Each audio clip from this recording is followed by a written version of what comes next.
Good afternoon, how are you today? It's Stephen here back with another video. I hope you enjoyed Manchester City's 3-1 victory last night against Copenhagen in the last 16 of the Champions League. Could we do it again? Could we get to another Champions League final? Could we win it? One step closer last night. I thoroughly enjoyed the game. Hope you did as well. Do let me know down in the comments what you thought of the game last night. Let me know the 5 things that you took from it personally.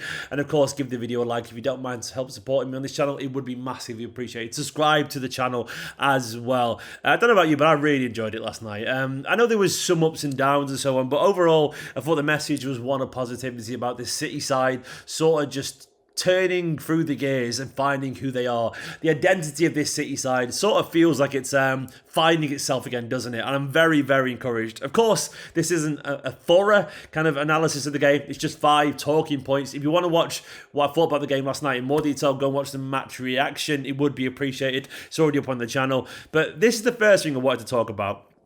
And of course, we're going to start nowhere else. I mean, you thought we might start with Foden, but no, we're going to start with KDB. I've simply put the bottom that KDB is insane because he is insane. I saw a stat. Let me try and find it actually, but some ridiculous stat about KDB and the goals that he scored in the Champions League knockouts are ridiculous right now. Like it's quite remarkable. Let me find the stat. There we go. In his last 22 Champions League games, took a look at my phone here. Last 22 Champions League knockout games, which is quite ridiculous.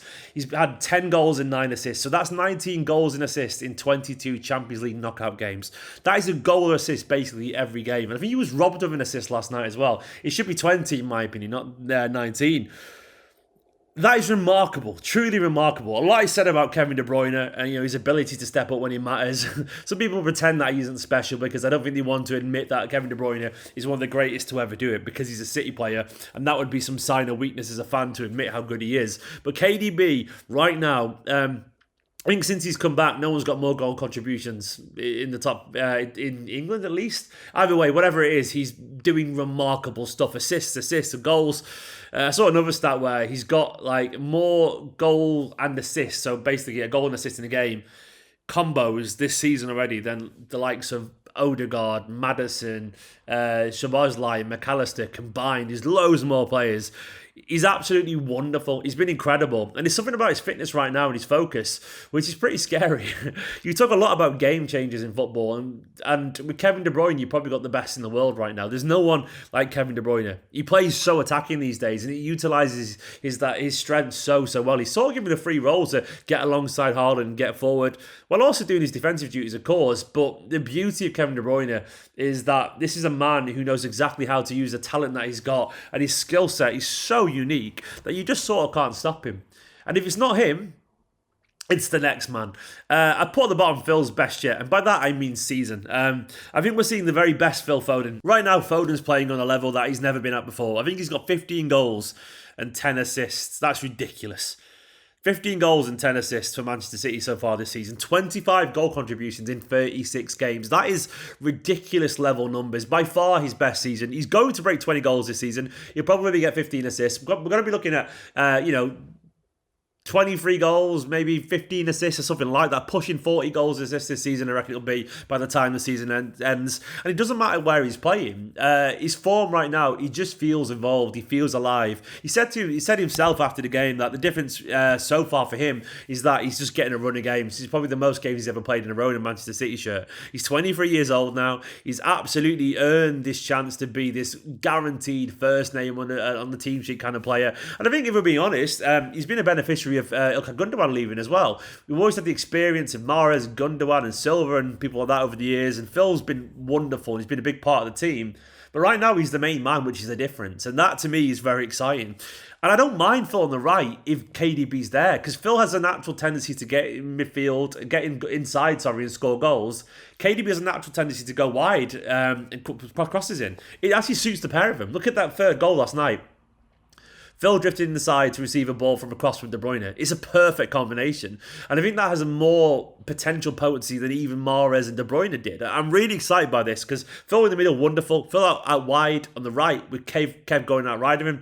Absolutely incredible. Phil is right now a truly special footballer and playing the best football of his career in the Manchester City shirt. And I just love to watch it. I really do.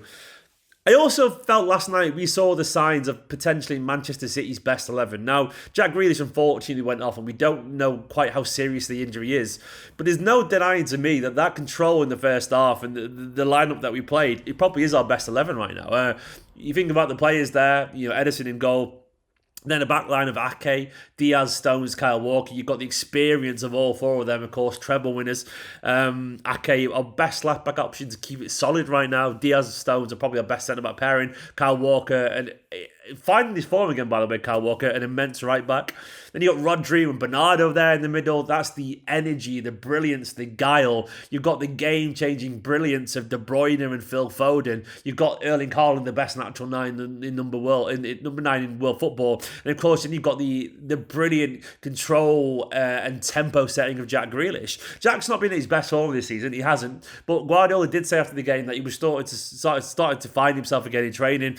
And as good as Doku has been, and I love Oscar Bob and people like that, I still think come the end of the season, in the big games, you probably need a Jack Grealish, someone who can control the game and slow it down. And I think that is our potential best 11, and I think it does work. And I like it. I do. I really like it. I think it's our best 11.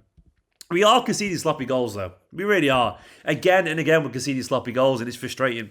Why are we doing that?